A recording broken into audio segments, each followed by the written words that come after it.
Welcome back to Tying That Guy. I'm Wes Chatham. This is my good friend, Frank, and also good pal, Keon Alexander. What's up, man? How are you, brother? How you doing? Good to see you, man. Yeah, thank you for having me. Before we get started, we wanted to, on behalf of all the fans and people that love the Expanse, there's something we want to do for you. Oh, wow. Nah, just kidding. That was Ty's idea. He's like, man, we should rough him up in the beginning. You hurl rocks at Earth, there's going to be consequences. I figured if we took an audience poll of the best way to spend 45 minutes with you, the audience would overwhelmingly vote for and beat the shit out of him. All right, that's all right. I'm okay with that. My lawyer is standing right there. I want to tell the story when I first met you. You and I studied acting at the same place for a long time. Same coach. Yeah, with the same coach. And I remember coming in one day, and it was in the middle of a scene, and you were on stage doing a scene. And I remember seeing this and watching it, and I thought it was a great scene, and it was great work. And then afterwards, I remember the coach and you were talking about the scene, and I saw you like defending your choices and having really smart, well thought out, articulate, things. And I was like, wow, this is a really smart actor. And this is even back then, he was not directable. So clear that. Difficult Not directable. He has it clear. Yeah, you haven't changed at all, man. Yeah, and then cut to, I see you on this, I'm like, hey man, we remember right? like that moment of like seeing each other and it's interesting because it's like working with her is like having a shared lineage in a way. Like, you know that the people that work with her are invested and are... Nancy Banks is her name. She's amazing, pouring their heart in. And so it was interesting. Before even having met you, I already felt an affinity. I was like, okay, this is another one of those artists that's like in it with all of their being. Right. So speaking of that... Then I met you. And then you're like, how did this guy slip through the cracks? Well, and there were other connections too, because when we hired Keon, immediately Kara G was like, oh, I love Keon. I've worked with him on the stage a bunch. Like apparently you guys had worked together. That wasn't really what she said. But okay, I'm doing the nice version for the camera. Okay, I get it. But yeah, we it's really interesting that the training that Kara and I did, which was very different than what we had in common, was Japanese-based, very intense, very warrior-like training. We've remained friends. She's one of my closest people, but we came full circle with this project, both playing warriors who in a lot of ways mirror each other, but are going in completely different directions. So I don't think it's an accident that we have that shared training in common, but it's a trip. It's beautiful magic that we met up in this way. Well, speaking of process and speaking, how did this role come to you, and how did you start to break it down? What was your process in bringing Marco to life and creating him? Well, as I've said before with you, I think the Craigslist ad is what's responsible for me being on this show. That was for another purpose. You're like, hey, if you're good at this, how about play Marco? You'll just fish me in. Well, I was familiar with the show. Obviously, my friend Kara was already on it at that point. My first foray was into the books.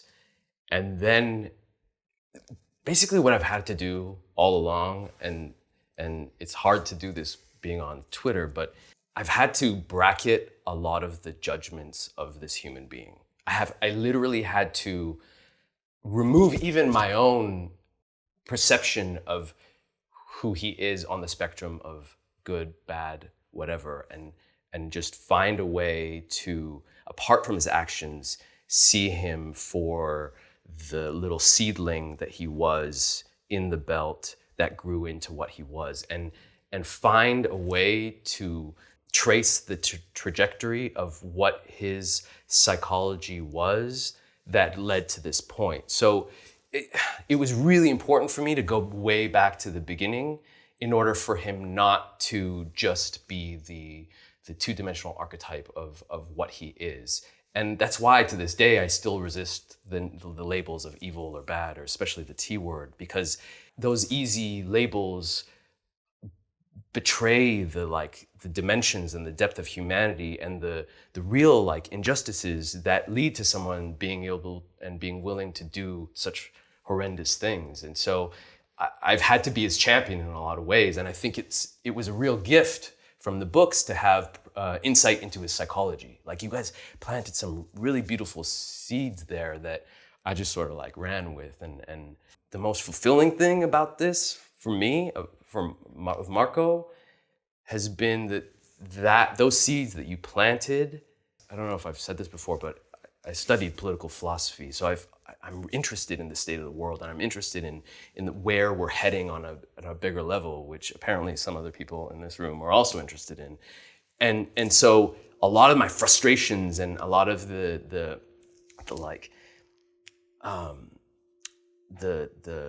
injustices that were like firing me up, I poured into this guy, and like I really feel like as a society, for instance, we're taking a turn towards deeper and deeper narcissism, not just on an individual level, but on a collective level, in a way where we are becoming so separate from each other, like cancer cells are. Like cancer cells are egoistic and only concerned about themselves to the degree that they'll replicate to the detriment of the whole, a tumor, just like I will accumulate. And I feel like that's the direction that we're going in. So the seeds that you planted immediately sort of like meshed with my feeling of like, yes, this man is a symbol of where we are headed if we do not check some of that narcissism that's going to a place where it cannot coexist with the whole of all humanity. It cannot coexist in a community. And so to me, that's cathartic for me, to pour in a lot of those feelings I have about society into Marco as a symbol. It's interesting because Wes and I were talking to Dominique a little while ago, and one thing she mentioned is one of her favorite lines of this season is when Drummer is talking to Vasarala in a later episode, and she says, after centuries of oppression, Marco was inevitable. Yeah. That you made this. Yeah. You created this by grinding people down, by making them feel hopeless, making them feel like they didn't have a future. You created this thing. Yeah.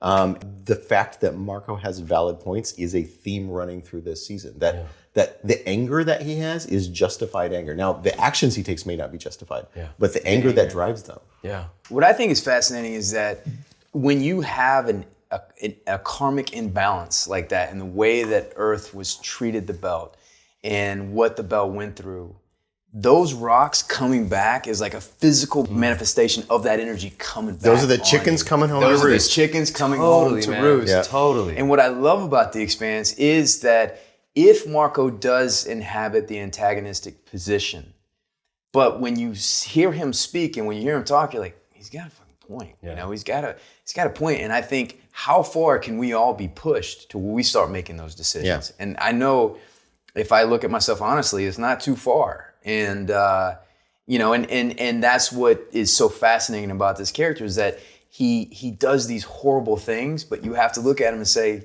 that makes sense. It's motivated. It's fully justified. It's grounded in something that's true. Yeah, man.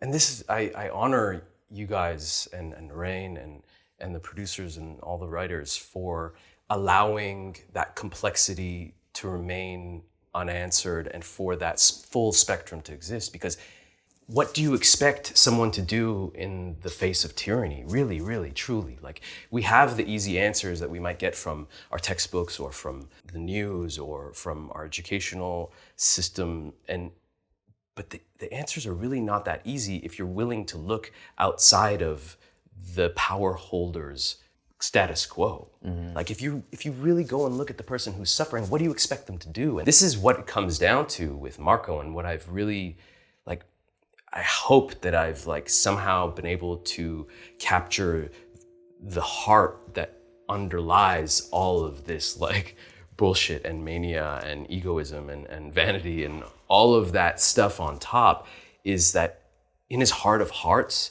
at the root of it, he is a young single father with a child, with a baby, and he vows that that baby will never have the experiences of injustice, oppression, and having his humanity betrayed and denied ever. He's like, okay, how many years do I have? In my lifetime, I will do nothing but invest in the fact that my son will not feel this denial of his humanity, and I'll do whatever it takes to make that happen for him. Now, is he the best father? No, but what I've constantly been trying to play with is that underneath it all is this love and this devotion, which you as a father must understand is like, because it's for him. If there wasn't that love, it wouldn't work. It wouldn't be as powerful.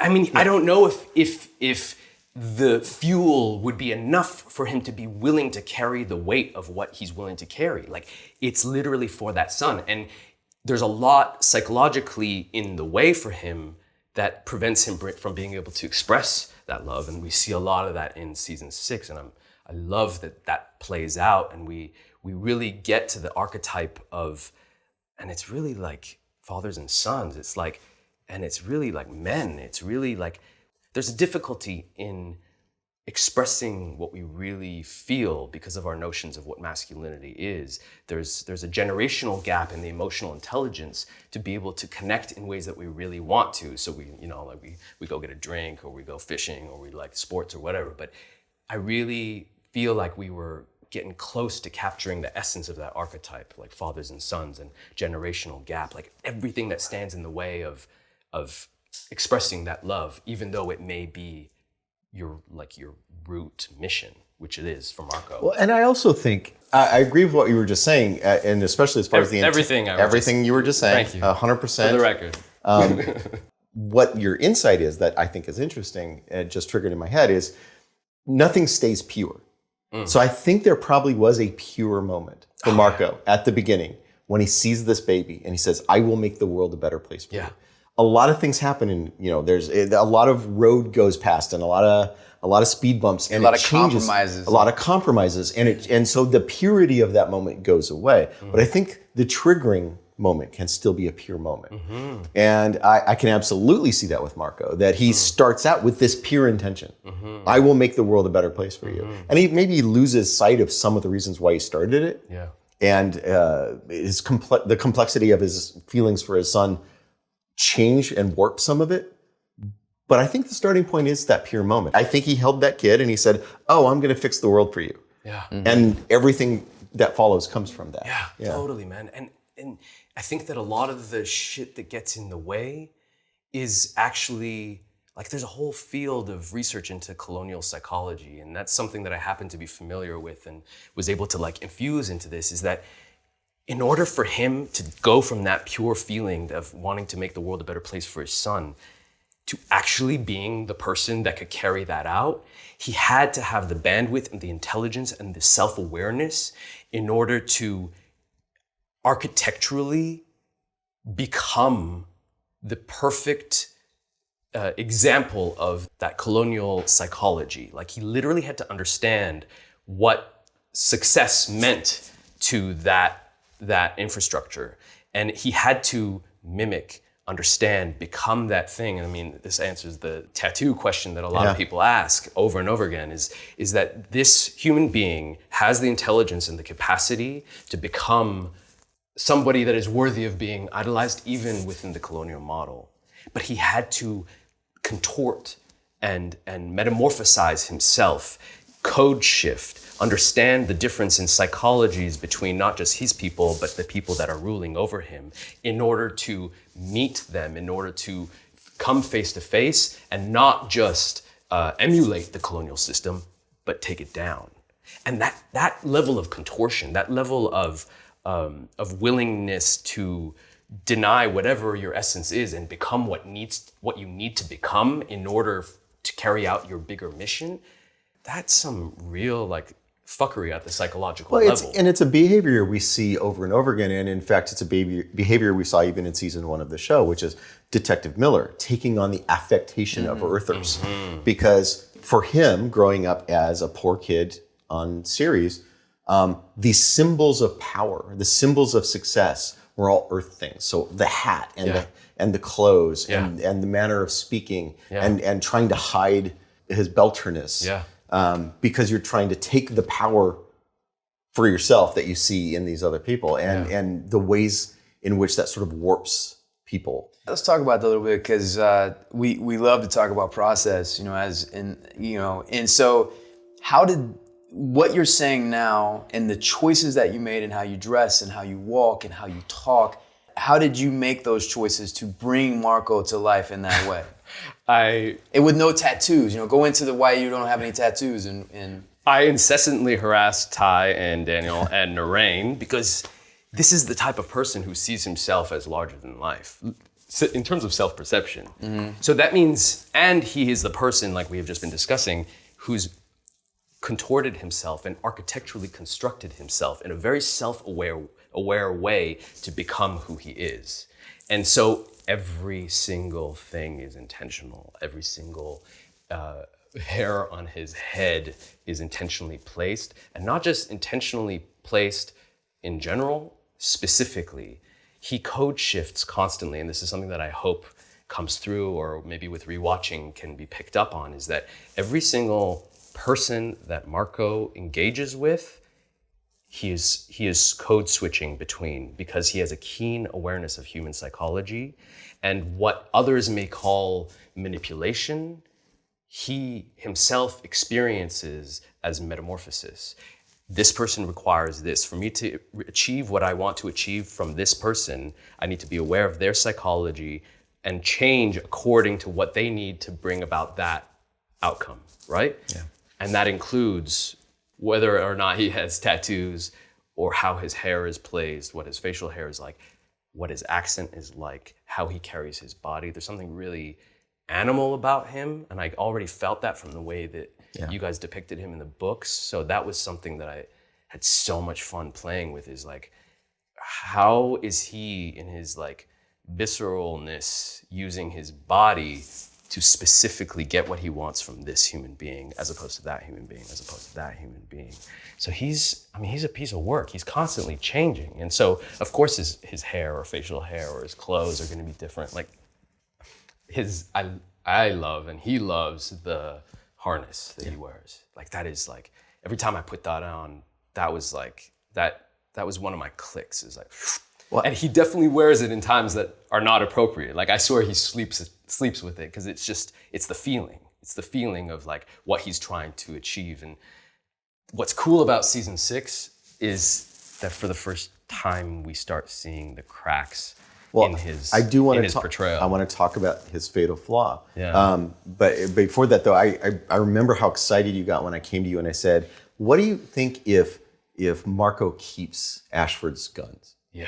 Like those two big sort of self-propelled guns. Yeah, man. And you wind up with one, and Josiah winds up with one. Yeah, man. But I said, what do you think? And he just, like, his eyes lit up. He's like, of course he would keep them. It's the trophies of his dead enemy, Totally. Like it's such a status move of like, I have this badass gun and I took it from the baddest motherfucker in the belt, and now it's mine. And then already planning ahead. Yeah. Oh, what would Drummer feel if she saw me holding the gun? Yeah. Like 8 steps ahead, 10 steps ahead. But I think I want to mention about his fatal. So, and this drives a lot of the scenes that are coming up in this episode, is Marco's fatal flaw is rage. And he makes a choice in this episode driven entirely by rage and this need to punish people for having gone against him, that really begins to start his slow topple. That choice that he makes, that I must kill the Rocinante. There's no reason to do it. They're not in our way. But these people have defied me and embarrassed me, and they must die. And that's a key word, isn't it? The embarrassment. So in this scene, when you go to the Rocinante and you are face to face with Holden, what does Marco think of Holden? What is his point of view? I mean, to answer that question, we have to go to Naomi. Naomi, I really believe, is one of the few pure experiences of his life. I don't think he ever expected, and we saw some of his, like, he actually spoke some truth when they came face to face, because the stakes were that high that he allowed himself to pull those facades away for a moment when faced with her and almost feeling naked before her. We see that he did not expect for that rupture to happen. He even says so much. Yeah. And I think that he would never use the word regret. I don't think he believes in regrets, but if there were anything in his life that he regrets, is the loss of Naomi. And I think he's never had an experience like that before in his life. And I don't think he's the type of person to let that go, ever. And so if the person that scoops her up in that moment is an earther who has been doing what he's doing, he's definitely gonna have some strong feelings towards that human being, for sure. And it's so cool in this episode to see that moment where they go eye to eye for the first time. Because when I first read that in the books, I was like, yes, that is so good, because there's something mirroring about it. Mm-hmm. It's like, I think you guys even say, like, it's almost like looking at yourself. A less good-looking version, but yeah, of course. That was Marco, wasn't me. I love Steven, and he's beautiful. Just kidding. Where do the lines begin? Where does Marco end? I've been detoxing. I can't even tell you. I call Kara up, and I'm like, I need to do some detoxing. Yeah. Do you walk around your apartment in your harness and like giving one? Talk about the decision that you made when you revealed your son to Holden in that scene. Yeah, again, like everything this piece of work does is intentional. And I don't know if he even would have made that call if it wasn't for that plan and the forethought to have placed him right there with that camera, not the other camera, that camera. Yeah. It's all strategic. It's all strategic. And he would not go into battle without a backup plan. He's the kind of person. You must always have a knife in the darkness. Yeah, and you must have a backup knife and a backup knife for that backup knife and a backup, So he had a plan if he were to ever go face to face in like a tantric meeting with that guy, there will be something to give a little stab, and it's that. And he also knows that Naomi's probably watching too. Mm-hmm. So there's multiple things achieved from that one slide over of his chair. And I love that because it's so subtle, but it's that so moment harsh. of, hey, Naomi, your boyfriend's about to kill your kid. Exactly. And it's such a middle finger. Right? Yeah. One of the things that I want to talk about is that what do you think, Marco, how is he different from when we first see him to the end? Wow.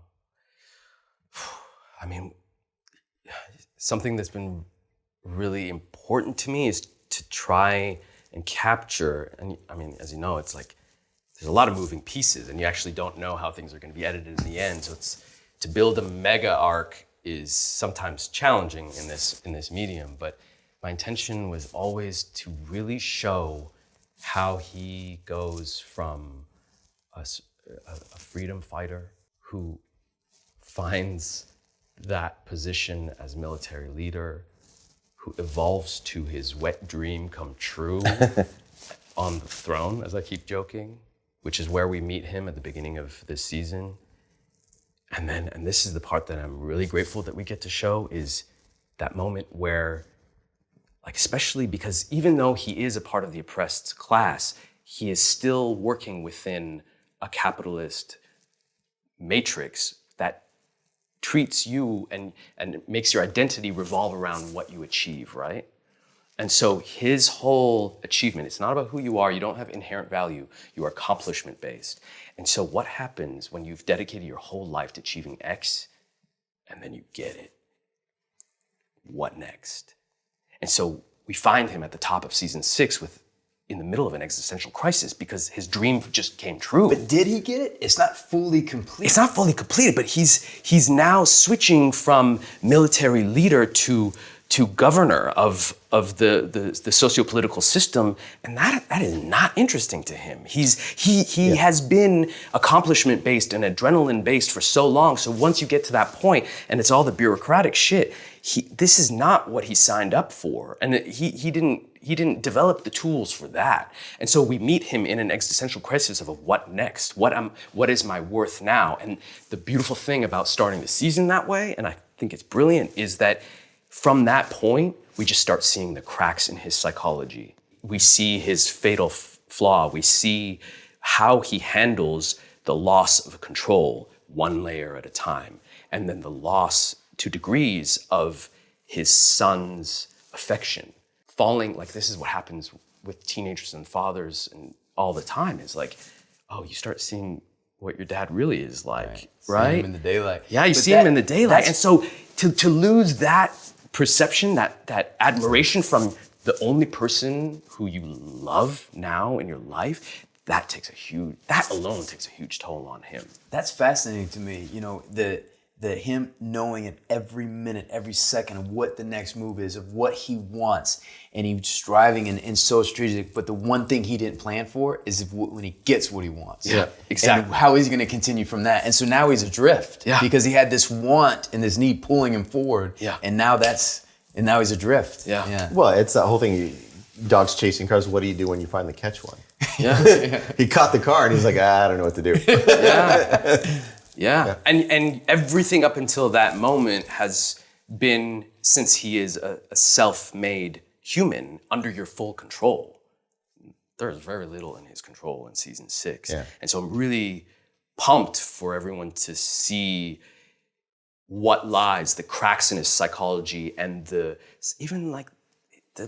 inner child of this crazy mofo who is constantly showing us different facades that are slowly coming off in this season. And yeah, it's been an honor to play this complex dude. And I hope people can get past the easy labels and like see what's under there, because I think that might be helpful for seeing the people in the world who are oppressed and are willing to do whatever it takes to make sure that their children don't suffer in the same way they have. Well, thanks for coming to talk about it. Yeah. This is for Ashford! I'm just jumping in on it. I accept it all. Awesome. Well, thank you guys for hanging out. That was episode 3, season 6, and we'll be back with the wonderful Kara G. Thanks, Keon. Thank you, guys. Thank you. Say goodbye, Ty. Goodbye, Ty. Goodbye, Ty. Say goodbye, Ty. Bye, Ty.